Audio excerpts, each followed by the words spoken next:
Integrals के miscellaneous exercise on chapter 7 का question number 24 हम इसमें करेंगे, जिसमें इंटीग्रेट करना है square root of x square plus 1 into में log X square plus 1 minus में 2 लॉग एक्स अपॉन में एक्स रेज पावर 4 को हमारे को इंटीग्रेट करना है। तो यहाँ हम देख रहे हैं कि थोड़ा सा क्वेश्चन लंबा चौड़ा सा भारी भरकम सा दिखाई दे रहा है, लेकिन ऐसा नहीं है।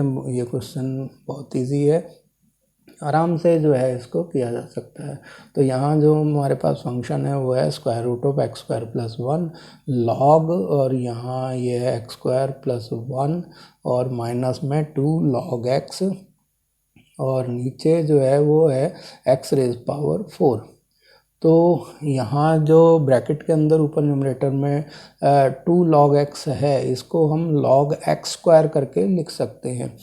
तो इस तरह से ये हमारा न्यूमरेटर हो गया square root of x square plus 1, और नीचे x4 है तो इनको कंबाइंड कर दिया, और ये ब्रैकेट वाली टर्म्स को हमने लिख लिया लॉग एक्स स्क्वायर प्लस 1, और माइनस में 2 लॉग एक्स को लिख दिया लॉग एक्स स्क्वायर। तो ये हमारे पास आ गया। तो ये लॉग ए माइनस बी वाले लॉग ए माइनस लॉग बी वाले से ये हो जाएगा लॉग ए अपॉन में बी। यहाँ ए है एक्स स्क्वायर प्लस 1 और बी है एक्स स्क्वायर, तो ये हो जाएगा हमारे पास जो ब्रैकेट वाली टर्म है वो हो जाएगी log X square plus 1 upon में एक्स स्क्वायर। तो यहाँ आ गया इस एक्स स्क्वायर प्लस 1 अपॉन में एक्स स्क्वायर, तो ये टर्म आ गई हमारे पास।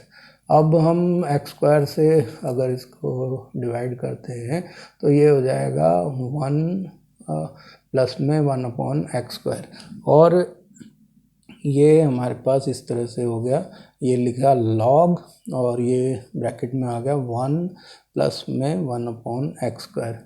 अब हमारे को ये जो इससे लॉग से पहले जो टर्म है इसको भी इसी फॉर्म में चेंज करना है। तो हम जो ऊपर न्यूमरेटर है उसमें से उसको x से, न्यूमरेटर और डिनोमिनेटर को x से डिवाइड कर देंगे, क्योंकि वो ऊपर वाली टर्म स्क्वायर में है, स्क्वायर रूट में है, तो वो एक्स स्क्वायर बन जाएगा। तो एक्स स्क्वायर एक्स से डिवाइड होकर 1 हो गया, और 1 को एक्स स्क्वायर से डिवाइड करेंगे तो 1 अपॉन में एक्स स्क्वायर हो गया। तो ये, और नीचे जो है एक्स की पावर 4 को डिवाइड करेगा तो एक्स क्यूब हो गया। तो अब हम 1 अपॉन में एक्स स्क्वायर को टी के इक्वल ले लेते हैं। तो 1 प्लस में 1 अपॉन में एक्स स्क्वायर टी के इक्वल हो गया, तो इसका डेरिवेटिव जो है माइनस के 2 अपॉन में एक्स क्यूब डी एक्स हो जाएगा, जो कि टी का डेरिवेटिव डी टी हो गया। तो इस तरह से ये हमारे पास आ गया माइनस के 2 अपॉन में एक्स क्यूब डी एक्स जो है डी टी के इक्वल हो गया।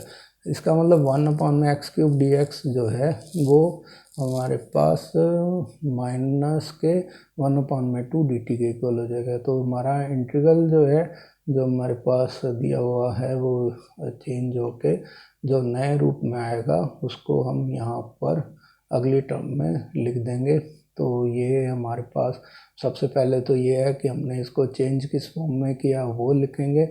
तो यहाँ हमने इसको चेंज करके जैसे लिखा था इस फॉर्म में, तो ये हो जाएगा यहाँ पे 1 अपॉन में एक्स क्यूब, और ये हो गया स्क्वायर रूट ऑफ 1 प्लस में 1 अपॉन एक्स स्क्वायर, और ये log 1 plus 1 upon x square और डी एक्स यहाँ पे हो गया।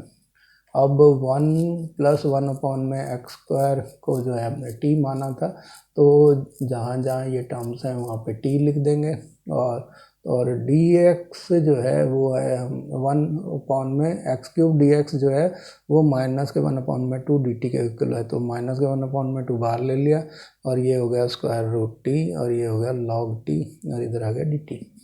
तो इस तरह से हमारे पास जो रूट टी है इसको हम टी की पावर 1/2 लिख देते हैं। तो ये हो गया माइनस के 1/2, और यहाँ इंटीग्रेट करने के लिए अंदर आ गया टी की पावर 1/2 लॉग टी। तो यहाँ पर जो हमारे पास 2 टर्म हैं, इसमें फर्स्ट जो टर्म लेनी है वो हमने लेनी है लॉग की।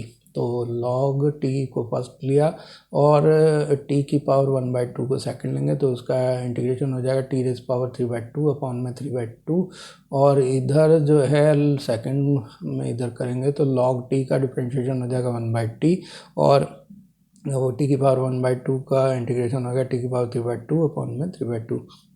अब इनको एक बार फिर से इंटीग्रेट करना है टी के रेस्पेक्ट में। अब देखिए यहाँ पर जो नीचे डिनोमिनेटर में 3/2 है ये उल्टे होगा 2/3 हो जाते हैं, तो अंदर ये होगा 2/3 log t और t रेज पावर 3/2 इधर आ गया। और यहाँ देखिए ये भी 2/3 हो जाएगा, बाहर आ गया 2/3 और हमारे पास जो 1/t है वो t की पावर 3/2 को सिंप्लीफाई करके t की पावर 1/2 कर देगा। तो ये हो गया हमारे पास t की पावर 1/2। इसी को हमारे को फिर से इंटीग्रेट करना है। तो अब देखते हैं इसको, ये हो गया माइनस के 1/2, अंदर जो फर्स्ट वाला है टर्म एज इट इज़ लिख दी 2/3 log t, और ये t की पावर 3/2 को पहले लिख देंगे तो t की पावर 3/2 log t हो गया। और ये हो गया माइनस के 2/3 और t की पावर 1/2 का इंटीग्रेशन हो जाएगा t की पावर 3/2 अपॉन में 3/2 जो है वो आ जाएगा हमारे पास, और इधर हो गया प्लस के कांस्टेंट c। अब हम इसको सिंप्लीफाई करेंगे तो ये हो जाएगा माइनस के 1/2, ये हो गया 2/3 और t raise power 3/2 log t, और ये हो गया माइनस के 2/3 और ये 2/3 हो जाएंगे, तो ये हो जाएगा माइनस के 4/9 और t रेज पावर 3/2 और ब्रैकेट बंद प्लस के कांस्टेंट c। तो ये हमारे पास आ जाते हैं।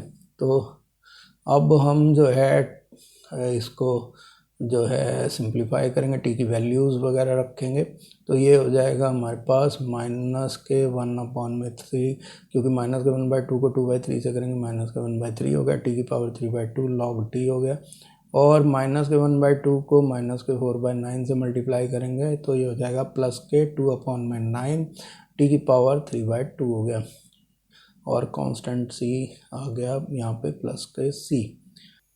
अब माइनस के 1/3 log t की पावर 3/2 जो है वो हम कॉमन ले लेते हैं, तो हमारे पास ये हो गया माइनस के 1/3 t रेज पावर 3/2 और log t फर्स्ट टर्म में से बचा, और सेकंड टर्म में बचेगा माइनस के 2/3, तो ये हमारे पास रह गया, और बाहर कांस्टेंट c आ गया हमारे पास, तो ये हो गया प्लस के c।